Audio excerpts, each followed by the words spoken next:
নমস্কার শ্রোতা মণ্ডলী, বড়রা আমার প্রণাম নেবেন আর ছোটরা আমার ভালোবাসা নিয়েও।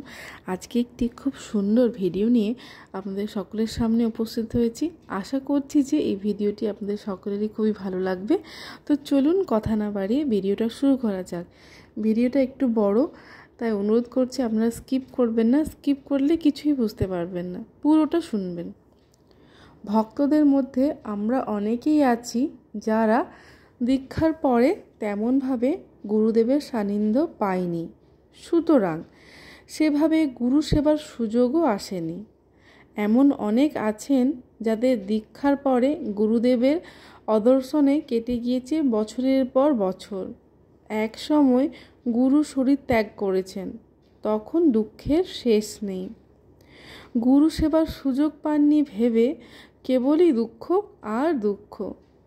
এই সব সাত পাঁচ না ভেবে আসুন দেখি ঠাকুর কি বলেছেন। বেদে ব্রহ্মজ্ঞ পুরুষকে সর্বজ্ঞ বলায় ছেলেদের মনে তখন ভারী সংশয়। তাই যদি হবে তাহলে আগেকার ব্রহ্মজ্ঞ মুনি ঋষিরা জড়বিজ্ঞান সম্বন্ধে এত অজ্ঞ ছিলেন কেন? হাইড্রোজেন এবং অক্সিজেন মিলিত হয়ে যে জল হয়, এ কথা ভারতের কোনো ব্রহ্মজ্ঞ পুরুষ বলে গিয়েছেন? যন্ত্র সাহায্যে মানুষ যে আকাশে উঠতে সক্ষম হবে, সে কথাই বা তাঁরা জানতে পারেননি কেন? ঠাকুর শ্রী রামকৃষ্ণের কাছে এসে এই ছেলেরাই শুনলেন শাস্ত্রের কথা। ওভাবে বুঝতে চাইলে কোনো অর্থ পাওয়া যাবে না। খুব সহজ ও সুন্দর করে ঠাকুর বললেন, হাঁড়িতে ভাত ফুটছে, চালগুলি সুসিদ্ধ হয়েছে কি না একটি ভাত টিপে দেখলেই হয়েছে, সব ভাত টিপে দেখতে হয় না। তবে কি করে বুঝলি? ওটি যেমন বোঝা যায়, তেমনি জগৎ সংসারে দু চারটির জিনিস পরখ করেই বোঝা যায়, এ নিত্য কি অনিত্য, সত্য কি অসত্য। মানুষটা জন্মালো, কিছুদিন বেঁচে রইল, তারপরে মরল। গরুটাও তাই, গাছটাও তাই। এইরূপ দেখে দেখে বুঝলি যে যে জিনিসের নাম আছে, রূপ আছে, সেইগুলোরই এই ধারা। পৃথিবী, সূর্যলোক, চন্দ্রলোক সকলের নাম রূপ আছে, অতএব তাদেরও এই ধারা। এভাবে জানতে পারলি সমস্ত জগৎ সংসারটাই এই স্বভাব। তখন জগতের সব জিনিসের স্বভাবটি জানলি কি না? এইরূপে যখন সংসারটিকে ঠিক ঠিক অনিত্য অসৎ বলে বুঝবি, অমনি সেটাকে আর ভালোবাসতে পারবি না। মন থেকে ত্যাগ করে নির্বাসনা হবি। আর যখন ত্যাগ করবি তখন জগৎ কারণ ঈশ্বরের দেখা পাবি। ওই রূপে আর ঈশ্বর দর্শন হলো, সে হলো সর্বজ্ঞ। না তো কি হলো তা বল? বিস্ময়ে আবির্ভূত শরৎ মহারাজ চেয়ে আছেন ঠাকুরের শ্রীমুখ পানে। একেবারে নিজের মতো করে বুঝতে চাইলাম শ্রী রামকৃষ্ণ লীলা প্রসঙ্গের এই অংশটুকু।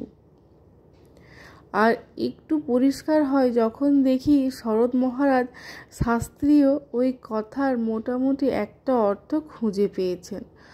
অর্থাৎ ব্রহ্মজ্ঞ পুরুষ সত্য সংকল্প হন, সিদ্ধ সংকল্প হন, যিনি আপন মনকে সম্পূর্ণরূপে বশীভূত এবং আয়ত্ত করেছেন। তিনি যখনই কোনো বিষয় জানতে চাইবেন, মনের সর্বশক্তি একত্রিত করে অনুসন্ধানে প্রবৃত্ত হবেন এবং অতি সহজে জানতেও পারবেন। যিনি জগৎ সংসারকে অনিত্য বলে ধারণা করতে পেরেছেন এবং সর্বশক্তির আকার স্বরূপ জগৎ কারণ ঈশ্বরকে প্রেমে সাক্ষাৎ সম্বন্ধে ধরতে পেরেছেন, তার মন রেলগাড়ি চালাতে বা বড় বড় কলকারখানা নির্মাণ করতে চাইবে না। শ্রী রামকৃষ্ণদেব কাশীপুরে যখন দুরারোগ্য ব্যাধিতে ভুগছেন, সজল নয়নে ছেলেরা তাকে অনুরোধ করেছিলেন তিনি যেন রোগমুক্ত হওয়ার সংকল্প গ্রহণ করেন, কিন্তু ঠাকুর তা করেননি। বললেন, এ হাড় মাসের খাঁচাটার ওপর মনকে সচ্চিদানন্দ হতে ফিরিয়ে কিছুতেই আনতে পারলুম না। সর্বদা শরীরটাকে তুচ্ছ হেয় জ্ঞান করে যে মনটা জগদম্বার পাদপদ্মে চিরকালের জন্য দিয়েছি, সেটাকে এখান থেকে ফিরিয়ে শরীরটাতে আনতে পারি কি করে? স্বয়ং প্রভু যখন রোগমুক্ত হওয়ার সংকল্প গ্রহণ করতে পারেননি, তার প্রতিভ্য সন্তানগণ অর্থাৎ আমরা যে সকল ব্রহ্মজ্ঞ সন্ন্যাসীদের কাছে দীক্ষা পাচ্ছি, তারাও যে ঠাকুরের দেখানো পথেই চলবেন, এতে আশ্চর্য হওয়ার কিছুই নেই। তিনি অসুস্থ হবেন, সুস্থ হতে পারেন, নাও পারেন। একসময় হাড় মাসের খাঁচাটা থাকবে না। সুতরাং তার শরীরের সেবা করার সুযোগ না পেয়ে হতাশা হওয়ার কোনো কারণ নেই। গুরুর শরীরটা অনিত্য, গুরু সত্য নিত্য, তিনিই লীলা করেন। ভগবানের প্রতিভ্য তিনি, সচ্চিদানন্দই গুরুরূপে আসেন। আমাদের চৈতন্য দাও ঠাকুর। ব্রহ্মজ্ঞ মহাপুরুষ দিগের শ্রীচরণে জানাই শতকোটি প্রণাম। জয় ঠাকুর, জয় মা, জয় স্বামীজি, জয় গুরুদেব। আশা করছি যে আমার এই ভিডিওটি আপনাদের সকলেরই খুব ভালো লেগেছে। এই রকমই নিত্য নতুন ভিডিও পেতে প্লিজ আমার চ্যানেলটিকে লাইক, শেয়ার, সাবস্ক্রাইব করে পাশে থাকবেন। আজ এই পর্যন্ত, দেখা হবে নেক্সট ভিডিওতে।